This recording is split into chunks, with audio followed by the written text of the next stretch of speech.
Hello guys, welcome back to our YouTube channel Jupiter classes.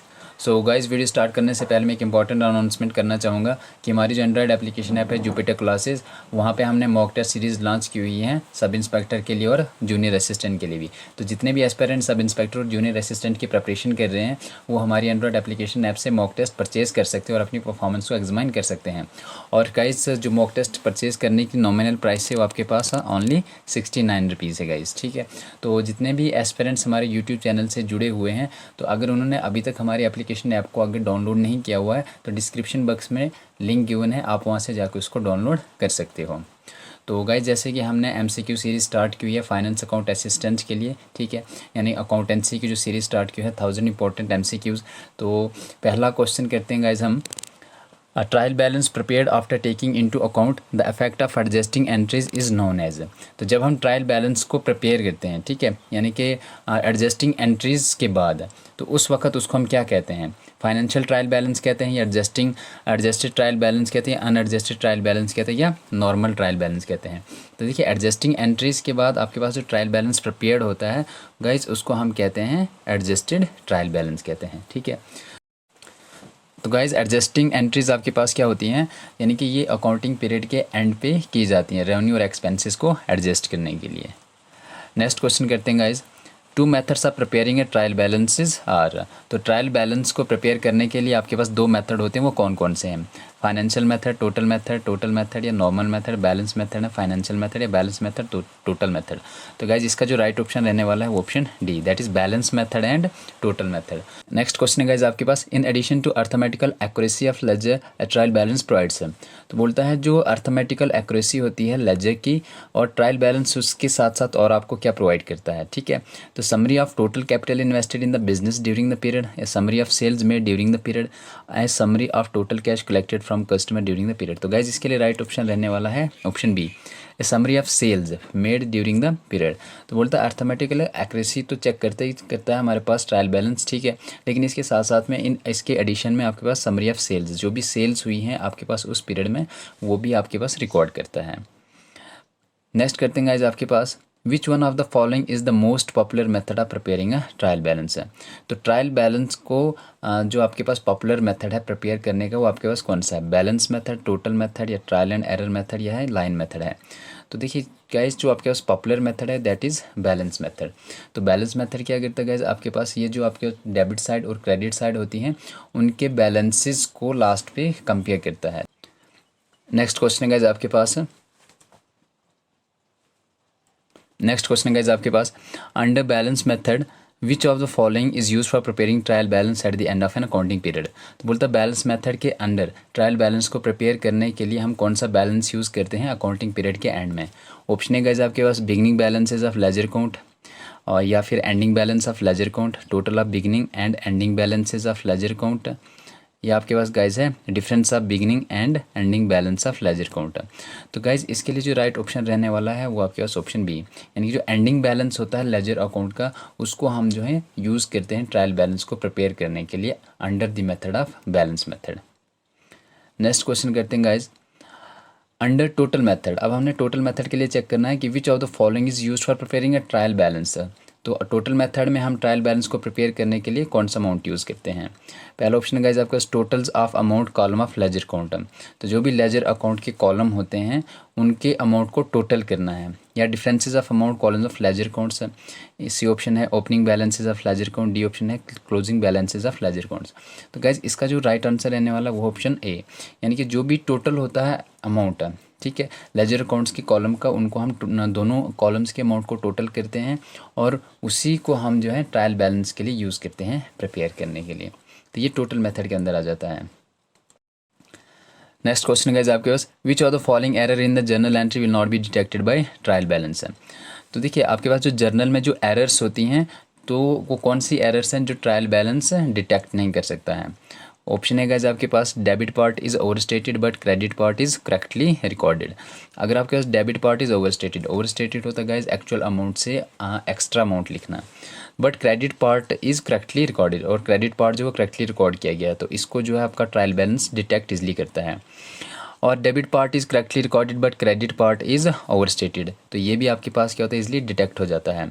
Option C है both debit and credit parts are overstated by the same amount. तो guys ये option जो है इसके लिए right रहने वाला है। तो ट्रायल बैलेंस आपका जो है जर्नल एंट्री में जो ये जर्नल एंट्री होती है उसको डिटेक्ट नहीं कर सकता है। यानी कि आपके पास डेबिट और क्रेडिट पार्ट जो होते हैं जर्नल में, तो बोलता है उन दोनों को अगर वो दोनों ओवरस्टेट कर रहे हैं बाय द सेम अमाउंट, तो उसको आप जो है ट्रायल बैलेंस में डिटेक्ट नहीं कर सकते हो। नेक्स्ट क्वेश्चन करते हैं guys, which of the following will be placed in the credit column of the trial balance. तो ट्रायल बैलेंस के क्रेडिट कॉलम में आप किसको लिखोगे, यहाँ पे किसको प्लेस करोगे, परचेजेस को, रेंट को, फर्नीचर को या सेल्स को।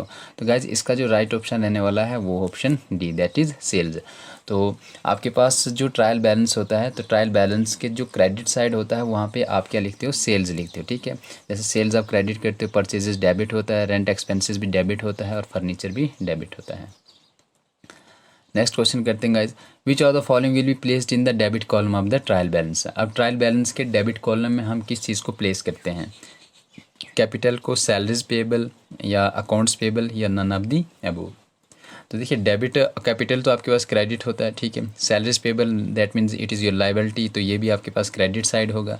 अकाउंट्स पेबल ये भी लाइबिलिटी है, तो ये भी आपके पास क्रेडिट होगा। तो ऑप्शन आपके पास यहाँ पे डी आएगा, that is none of the above. Next question करते हैं guys, when closing stock is given in trial balance then it will affect. तो देखिए जो आपके पास क्लोजिंग स्टॉक होता है अगर वो ट्रायल बैलेंस में दिया हुआ है तो ये किसको अफेक्ट करेगा। तो गाइस एक आपके पास होता है ओपनिंग स्टॉक, ठीक है। तो ओपनिंग स्टॉक को हम ट्रायल बैलेंस में शो करते हैं, बट अगर क्लोजिंग स्टॉक को भी हमने ट्रायल बैलेंस में शो किया तो उस वक्त वो किसको अफेक्ट करेगा, trading and profit and loss account को, या फिर बैलेंस शीट को, या ऑनर्स इक्विटी के trading and profit loss account balance sheet को। तो गाइस ये सिर्फ आपके पास बैलेंस शीट को ही अफेक्ट करेगा। नेक्स्ट क्वेश्चन करते हैं guys, a debit to an account में। तो आपके पास देखिए जो अकाउंट में डेबिट हो रहा है वो आपके पास क्या होता है, इंक्रीज एक्सपेंस होता है, डिक्रीज एन एसेट होता है, या इंक्रीज इनकम होता है, या इंक्रीज लाइबिलिटी होता है। तो देखिए जब भी आपका अकाउंट डेबिट होता है इट मीन्स आपके जो एक्सपेंसेस जो हैं वो इंक्रीज़ हो रहे हैं, ठीक है। यानी कि इंक्रीज़ इनकम नहीं होता है, ठीक है। डिक्रीज़ एन एसेट मीन्स ये आपका क्रेडिट हो रहा है, ठीक है। इंक्रीज़ इनकम हो रहा है, ये भी आपका क्रेडिट होता है। इंक्रीज़ लाइबिलिटी, तो ये भी आपका क्रेडिट होता है। ऑप्शन ए इसका राइट आंसर रहने वाला है। नेक्स्ट क्वेश्चन है गाइस आपके पास है, prepayment of insurance premium will appear in the balance sheet and in the insurance account respectively. तो जो हमने इंश्योरेंस प्रीमियम प्री पेमेंट यानी कि हमने पहले ही उसकी पेमेंट कर चुकी है, बोल तो वो बैलेंस शीट में कहाँ पे अपीयर होगा और इंश्योरेंस अकाउंट में क्या अपीयर होगा।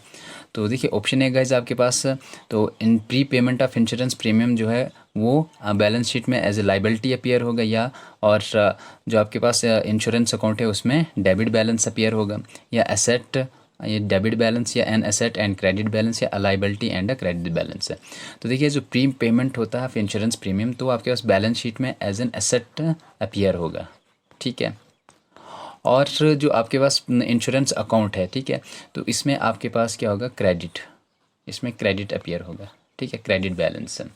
बिकॉज देखिए pre payment of insurance premium guys, हमने इंश्योरेंस प्रीमियम को पहले ही पे कर चुके हैं हम, ठीक है। अभी वो एक्रू नहीं हुआ है, रिलाइज भी नहीं हुआ है, बट ये हमारे लिए एक एज ए एसेट होगा। और जो आपके पास इंश्योरेंस अकाउंट है तो वो आपके पास क्या होगा, क्रेडिट बैलेंस होगा। तो ऑप्शन सी गाइस इसके लिए राइट आंसर रहने वाला है, N asset and a credit balance. Next question करते हैं guys, in which of the following systems of recording the financial statement reflect true and fair view of an entity and accounting records are considered to be more accurate। तो guys देखिए आपके पास किस system of recording में यानी कि जो financial statement आपके पास ट्रू और फेयर एंटिटी अकाउंटिंग रिकॉर्ड को रिफ्लेक्ट करता है और एक्यूरेट करता है, तो वो आपके पास सिंगल एंट्री सिस्टम या डबल एंट्री सिस्टम या कैश बेस्ड सिस्टम। तो गाइज इसका राइट ऑप्शन है B, that is double entry system है। नेक्स्ट करते हैं guys, which report gives a review on the profitability of a business. तो business की प्रॉफिटेबिलिटी को का रिव्यू जो है आपके पास कौन सी रिपोर्ट देती है, statement of changes in equity, cash flow statement, या बैलेंस शीट, या फिर इनकम स्टेटमेंट। तो देखिए जब भी प्रॉफिट और लॉस हमने बिजनेस का रिपोर्ट देनी होती है या उसका रिव्यू हमने देना होता है तो वो हमारे पास इनकम स्टेटमेंट में होता है। नेक्स्ट क्वेश्चन है guys, when assets are subtracted from liabilities it will be equal to. तो जब आप एसेट्स को लाइबिलिटी से सब्ट्रैक्ट करते हो तो गाइज आपके पास क्या आता है, capital, that is option A. Next question है guys, a financial statement that summarises revenue and expenses is, तो आपके पास जो फाइनेंशियल स्टेटमेंट होती है जिसमें रेवेन्यू और एक्सपेंसेस को समराइज़ किया जाता है उसको क्या कहते हैं? Balance sheet, statement of owner security, income statement या कैश फ्लो स्टेटमेंट। तो देखिए revenue and expenses that is loss and gain आपके पास यहाँ पे समराइज होगा, तो वो आपके पास आ जाता है गाइज इनकम स्टेटमेंट में। नेक्स्ट क्वेश्चन करते हैं guys, which financial statement presents a summary of the assets, liabilities and capital of a business. तो आपके पास ऐसे कौन सी फाइनेंशियल स्टेटमेंट होती है जिसमें एसेट्स, लाइबिलिटीज और कैपिटल को समराइज किया जाता है बिजनेस के? तो गाइज वो आपके पास है balance sheet. Next question guys, interest on loan paid by business is an example of. तो गाइज जो बिज़नेस लोन लेता है उस पर जो इंटरेस्ट देता है तो वो आपके पास किसके एग्जांपल है? तो देखिए गाइज लोन पे जो इंटरेस्ट देते हैं तो जनरली वो बिज़नेस के लिए क्या होता है कि एक्सपेंस होता है। तो इसका जो राइट ऑप्शन आएगा गाइज वो आपके पास ऑप्शन है that is revenue expense. Income तो होता नहीं है, एसेट भी नहीं है, रिटर्न आउटवर्ड भी नहीं है। नेक्स्ट क्वेश्चन करते हैं guys, the allocation of the cost of a tangible plant asset to expense in the periods in which services are received from the asset is termed as. तो guys जो भी आप tangible plant suppose करते हैं business में जो machine use की जा रही है उससे जो सर्विसेज ली जा रही हैं, ठीक है, यानी कि जो भी मशीन बिजनेस में होती हैं वो कुछ प्रोडक्शन करती हैं, उससे सर्विस ली जाती हैं, लेकिन उस पर कुछ एक्सपेंसेस भी होते हैं, जैसे उसको कॉस्ट लगती है उसको रिपेयर करने के लिए, बोलते उनको हम क्या कहते हैं? Appreciation, depreciation, fluctuation. तो गाइज इसके लिए जो राइट ऑप्शन रहने वाला वो है option B that is depreciations. Last question of the day guys, which of the following will be debited if cash is drawn by a proprietor. बोलता है अगर कोई बिजनेस का प्रोप्राइटर अगर कैश ड्रॉ करता है तो उस वक्त क्या कौन जो है वो डेबिट किया जाएगा? तो प्रोप्राइटर्स ड्राइंग्स या प्रोप्राइटर्स कैश या प्रोप्राइटर्स कैपिटल या आउटफ्लोज। तो गाइज इसके लिए जो राइट आंसर रहने वाला है वो option A that is proprietors drawings. तो गाइज ये थे आज के 20 इंपॉर्टेंट MCQs। आई होप कि आपको अच्छे से समझ आ गए होंगे। So guys, thanks for watching this. Have a nice day ahead.